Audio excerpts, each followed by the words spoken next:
Assalamualaikum warahmatullahi wabarakatuh. Selamat datang kembali di video pembelajaran pengantar literasi digital.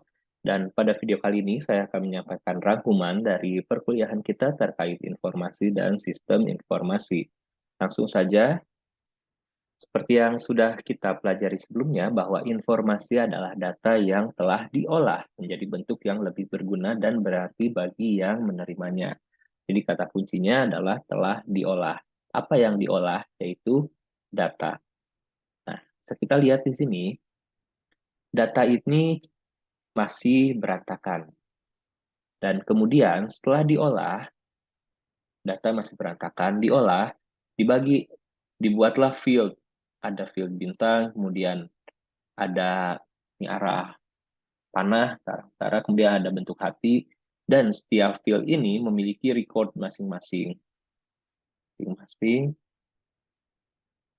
tersusun dalam sebuah tabel. Setelah disusun seperti ini, tentunya pembaca pun akan lebih mudah dalam mengelola atau membaca data ini. Misalnya, oh ternyata bintangnya itu ada 7. Oh ternyata semua semua yang semua bentuk yang ada di tabel ini berjumlah 21. Atau misalnya bisa dilihat ternyata bintang biru itu ada di nomor 1. Kita bisa membuat kesimpulan-kesimpulan seperti itu. Itu artinya data yang kasar tadi sudah diolah sehingga memudahkan pembaca dalam memahami isi pesan. Itu adalah informasi. Kemudian, ketika informasi tadi si pembaca itu sudah mulai bisa menghubungkan keterkaitannya satu dengan yang lainnya, maka itu akan menjadi suatu knowledge atau pengetahuan bagi pembaca. Dan ketika kita sebagai pembaca bisa mengetahui, ya, ada yang berwarna, berbeda dengan pengetahuan tadi. Di mana kita menggunakan pengetahuan tersebut dalam hal apa, dalam kondisi apa, maka kita sudah memiliki suatu insight atau wawasan. Jadi inilah tahapannya mulai dari data menjadi informasi, informasi ini bisa menjadi pengetahuan dan pengetahuan ini bisa menjadi wawasan. Dan ingat, semua berawal dari data yang masih berantakan ini. Dan sekarang kita akan masuk pengertian dari hmm, sistem informasi. Nah, sistem informasi ini adalah suatu kerangka kerja yang mengkoordinasikan sumber daya di sini adalah kita, brainware, dan juga hardware ataupun software untuk mengubah input menjadi output. Dan outputnya sendiri berupa informasi. Tujuannya apa? Tujuannya adalah untuk mencapai sasaran-sasaran perusahaan. Tidak selalu perusahaan, bisa jadi instansi atau organisasi dan lainnya. Dan tentunya informasi pun tidak bisa sembarangan disampaikan, tetapi informasi pun ada tingkatan kualitasnya. Jadi ada informasi yang berkualitas, ada informasi yang kurang berkualitas. Nah, informasi yang berkualitas ini ada beberapa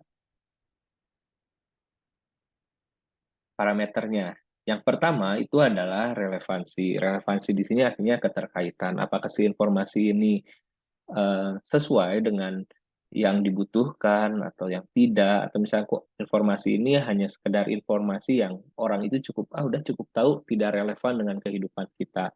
Maka jika semakin relevan, artinya informasi tersebut semakin berkualitas. Ini ada tepat waktu. Tepat waktu di sini tentunya informasi yang disampaikan itu harus up to date dan sesuai dengan apa yang sedang terjadi. Jangan sampai si informasi tersebut, informasi misalnya ada berita atau data dari 10 tahun yang lalu, baru disampaikan sekarang. Makanya untuk penelitian pun, itu untuk relevansi dan tepat waktunya ada batasan jurnalnya, contohnya jurnal atau buku di tahun-tahun keberapa yang masih bisa kita gunakan sebagai referensi dan mana yang tidak. Dan ada akurasi atau ketepatan si informasinya sendiri. Kemudian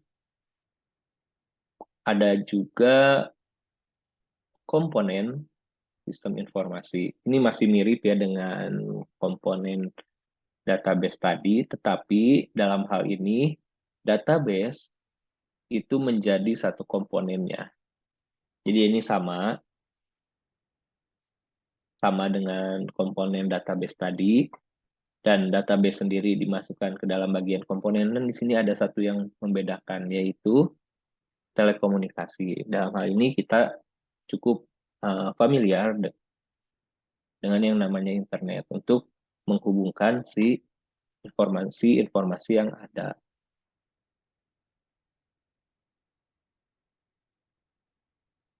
Lalu jenis-jenis sistem informasi pun ada banyak sekali, dan di sini saya sudah membagi dalam 6 yang saya rasa ini masih relevan dan beberapa di antaranya akan kita gunakan di mata kuliah lainnya.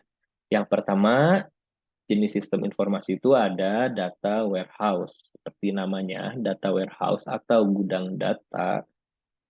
Ada juga yang menyebutkan hal ini sebagai tengkulak data. Jadi ini adalah konsep perusahaan yang mengambil banyak data dari berbagai sumber, baik itu individu ataupun lembaga ataupun kelompok, sebagai uh, sebagai kebutuhan bisnis pihak lain. Kemudian di sini contohnya adalah Google.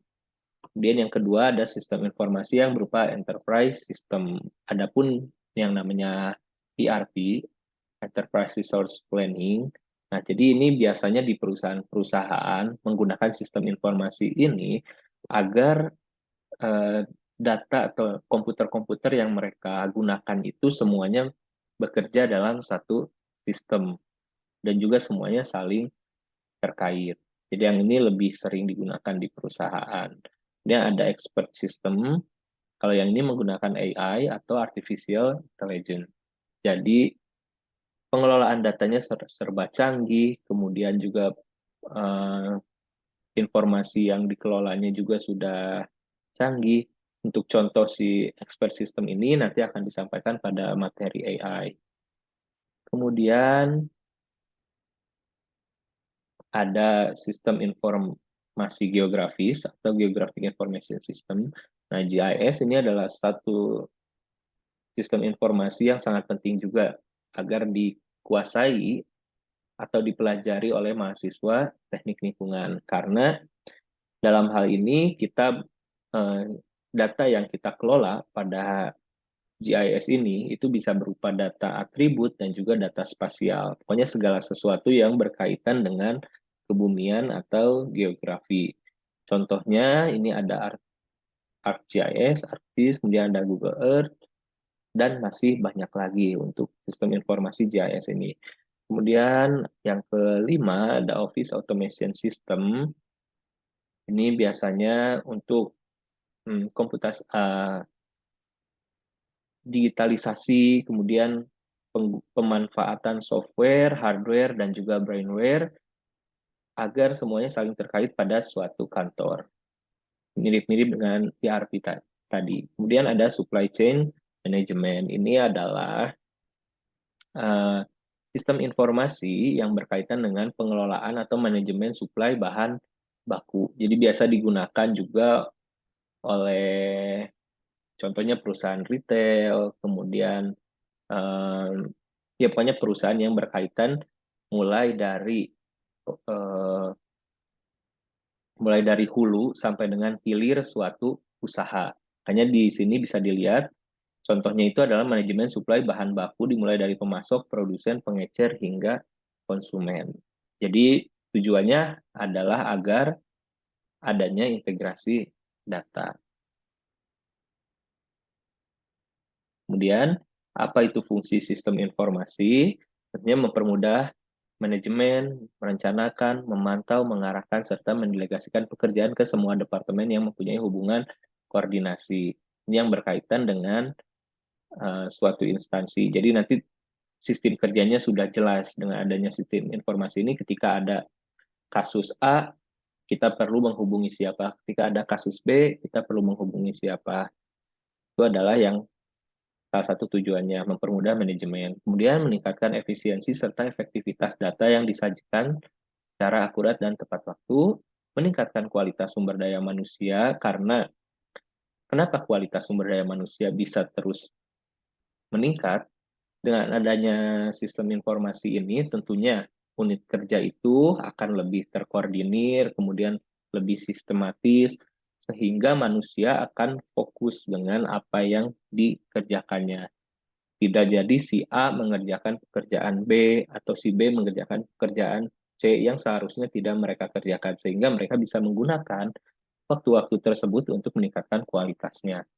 Dan yang terakhir adalah meningkatkan produktivitas serta penghematan biaya dalam suatu perusahaan. Itu adalah beberapa fungsi ya. Untuk fungsinya tentunya masih banyak. Nah, namanya sistem informasi pun itu adalah dinamis. Jadi selalu berubah. Berubah di sini adalah dalam artian uh, terus dikembangkan. Jadi ada beberapa kondisi di mana sistem informasi ini perlu dikembangkan. Yang pertama adanya permasalahan, kemudian untuk menemukan peluang atau kesempatan baru, adanya instruksi dari pimpinan atau pemerintah seperti peraturan.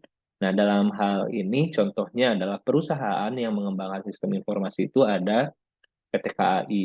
Bagaimana si PT KAI ini berubah dari yang merubah, bukan hanya mengubah sistem mereka, tapi juga mengubah eh, budaya masyarakat. Jadi sistem informasi itu tidak hanya mengubah sistem yang ada di internal saja, tetapi juga bisa berpengaruh terhadap hal-hal eksternal. Nah, ketika si sistem informasi di PT KAI ini dikembangkan, setiap orang harus memiliki tiket, setiap orang harus memiliki tempat duduk, kemudian tidak boleh ada yang bagi penumpang yang tidak punya tiket tidak boleh naik. Maka dari budaya seperti ini yang asalnya penumpang bisa menjadi penumpang gelap dengan naik ke atas kereta api, dengan adanya sistem informasi yang baru, yang update itu jadi tidak bisa. Dan tentunya hal tersebut berawal dari permasalahan. Ini kan permasalahan dari sisi keamanan, kemudian eh, adanya instruksi dari pemerintah untuk menjaga keselamatan masyarakat, dan tentunya untuk meraih kesempatan baru. Dengan setelah sistem informasinya berubah menjadi lebih rapi, mereka bisa mengembangkan hal-hal lainnya.